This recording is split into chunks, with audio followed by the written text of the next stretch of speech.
बोलिए नारायण भगवान की जय। बोलिए मेरे बांके बिहारी लाल की जय। मैं विशाल शर्मा आपके सामने आज हम मोक्षदा एकादशी की कथा के बारे में कहने जा रहे हैं कि किस प्रकार से मोक्षदा एकादशी की जाती है और किस प्रकार से इसकी कथा है। तो एक समय श्री युधिष्ठिर जी महाराज भगवान श्री कृष्ण के पास जाकर पूछने लगे कि हे भगवान कृष्ण, हे दामोदर, हे नारायण, हे नाथ, हे परमपिता महेश्वर, आप कृपया कर मुझे ये बताएं कि मार्गशीर्ष मास में शुक्ल पक्ष में कौन सी एकादशी आती है, इसका क्या फल है तथा इसका क्या नाम है। भगवान श्री कृष्ण कहने लगे कि हे युधिष्ठिर, मार्गशीर्ष मास में कृष्ण पक्ष तथा शुक्ल पक्ष में दो प्रकार की एकादशी आती है।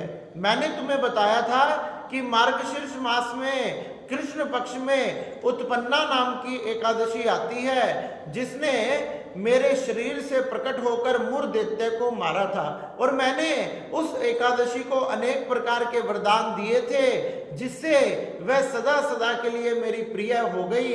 इसलिए जो वैष्णव एकादशी का व्रत करते हैं उसके जन्म जन्मांतर के पाप नष्ट हो जाते हैं। मार्गशीर्ष मास में शुक्ल पक्ष में मोक्षदा नाम की एकादशी आती है, कृष्ण पक्ष में उत्पन्ना एकादशी और शुक्ल पक्ष में आने वाली एकादशी को मोक्षदा एकादशी कहा जाता है। इसके नाम से ही स्पष्ट हो रहा है मोक्षदा यानी कि मोक्ष देने वाली। ये हमें, हमारे पूर्वजों को, हमारे पितरों को, हमारे परिवार को मोक्ष प्रदान करती है। समस्त प्रकार के जन्म जन्मांतर के, युगों युगांतर के, कल्प कल्पांतर के पापों को नष्ट करते हुए ये सभी पापों को नष्ट करके उन्हें वैकुंठ धाम प्रदान करती है। तो भगवान श्री कृष्ण श्री युधिष्ठिर जी महाराज से इस प्रकार से कहने लगे। युधिष्ठिर जी महाराज कहने लगे, क्या किसी ने इस एकादशी का व्रत किया और धारण करने के बाद किस प्रकार से उसको इस फल की प्राप्ति हुई, यही मैं आपसे सुनना चाहता हूँ। भगवान श्री कृष्ण कहने लगे, एक समय की बात है, एक समय चंपक नाम की नगरी थी। उसमें बेखानस नाम का एक राजा राज किया करता था। वह पूरा धर्म पूर्वक चला करता था।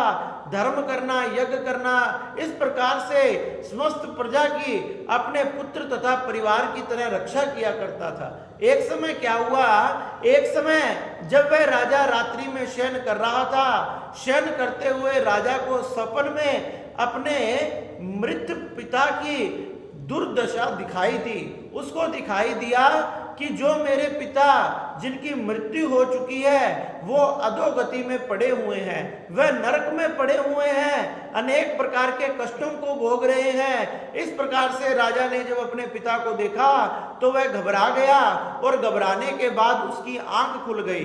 जब वह सुबह उठा, सुबह उठने के बाद जब वह सभा में गया तो सभा में आज उसने सभी ब्राह्मणों को बुलाया।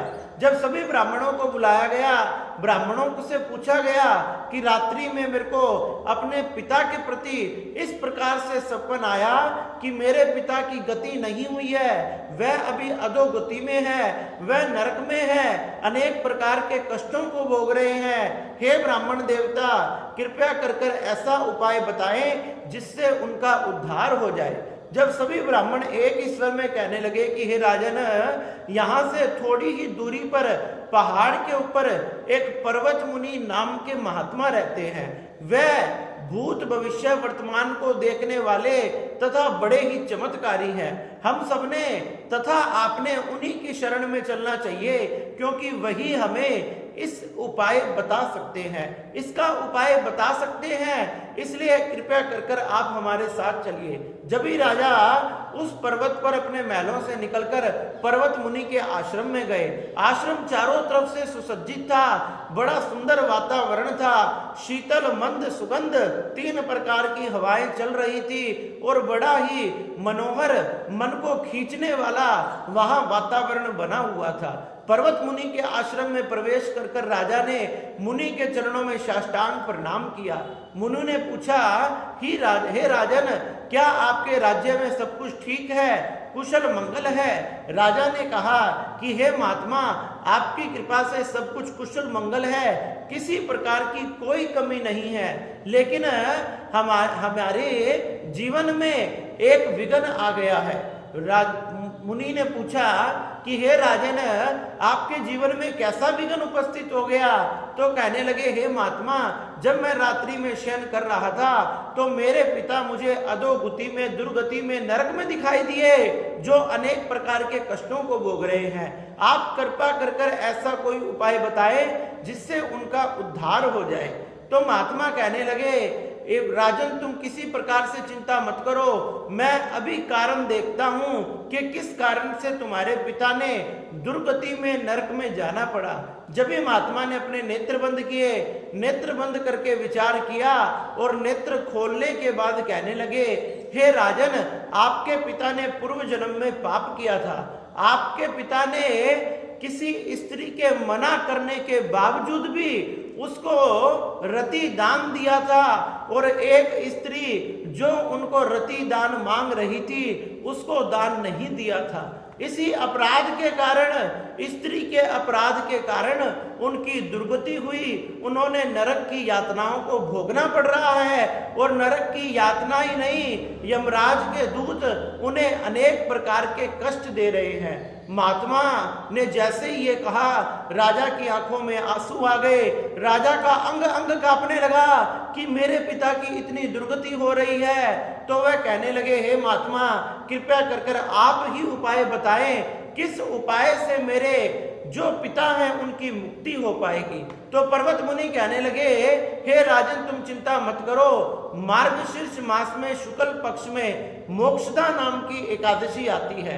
अगर तुम उस मोक्षदा एकादशी का व्रत करोगे, उसको धारण करोगे, और तुम ही नहीं, तुम्हारा परिवार, तुम्हारी पत्नी, तुम्हारे पुत्र, तुम्हारे सगे संबंधी सभी इस व्रत को धारण करे, संकल्प करके इस व्रत को करे, और व्रत को पारण करने के बाद उसका सारा का सारा फल अपने पिता को समर्पित कर दे, अपने पिता की जीवात्मा को समर्पित कर दे, जिससे उनका मोक्ष हो जाएगा, उद्धार हो जाएगा।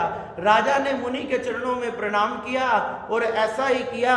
जब मार्गशीर्ष मास आया, शुक्ल पक्ष में मोक्षदा नाम की एकादशी आई, तो उस एकादशी में राजा ने संकल्प के साथ अपने पूरे परिवार के साथ इस व्रत को धारण किया, भगवान का कीर्तन किया, भगवान का भजन किया, तथा अंत में एकादशी के व्रत करने के बाद सारा का सारा फल भगवान नारायण की प्रतिमा के सन्मुख खड़े होकर अपने पिताजी को समर्पित कर दिया। जैसे ही पिताजी को समर्पित किया, कुछ पल में ही पिताजी का नरक योनि से, उस दुर्गति से, उस नाना प्रकार की यातनाओं से छुटकारा मिल गया, और दिव्य देह धारण कर कर आकाश से वैकुंठ की तरफ जाने लगे। भगवान के पार्षद उन्हें सुंदर विमान में बिठाकर अपने साथ लेकर जा रहे थे, और वहीं आकाश से वह राजा अपने पुत्र को आवाज लगाकर कह रहे थे कि हे पुत्र, तुम धन्य हो, तुमने अपने पिता का उद्धार कर दिया, तुमने अपने पिता का कल्याण कर दिया, तुम्हारे ऊपर मेरा तथा नारायण भगवान का हमेशा आशीर्वाद बना रहेगा। इसी प्रकार से सुखपूर्वक राज करना तथा भगवान की एकादशी के व्रत को करते रहना। इस प्रकार से हे युधिष्ठिर, जो व्यक्ति अपने लिए, अपने परिवार के लिए, अपने पूर्वजों के लिए इस एकादशी व्रत को धारण करता है, उसने अपने जीवन में कोई भी पाप किए हों, भगवान नारायण इतनी दयालु हैं, इतनी उस पर दया करते हैं कि उसके पापों को नष्ट कर देते हैं और उसे मोक्ष प्रदान करते हैं। इस प्रकार से युधिष्ठिर जी महाराज को भगवान श्री कृष्ण ने मार्गशीर्ष मास के शुक्ल पक्ष की ये मोक्षदा नाम की एकादशी की कथा सुनाई। इस प्रकार से युधिष्ठिर जी महाराज ने भगवान नारायण के, भगवान कृष्ण के चरणों में प्रणाम किया, और इस मोक्षदा एकादशी के आने पर नियम पूर्वक, भजन पूर्वक, कीर्तन पूर्वक, धूमधाम से इस एकादशी के व्रत को किया। इस प्रकार से ये मोक्षदा एकादशी की कथा सभी ने सुननी चाहिए। इससे हमारे तथा हमारे पूर्वजों का, हमारे पितरों का कल्याण होता है। अगर आपको हमारी वीडियो पसंद आई तो हमारी वीडियो को जरूर लाइक करें, और अभी तक अगर आपने हमारा चैनल सब्सक्राइब नहीं किया है तो कृपया कर हमारे चैनल को सब्सक्राइब करें और वीडियो को भी आगे शेयर करें। बोलिए मेरे बांके बिहारी लाल की जय। बोलिए नारायण भगवान की जय। जय जय श्री राधे श्याम।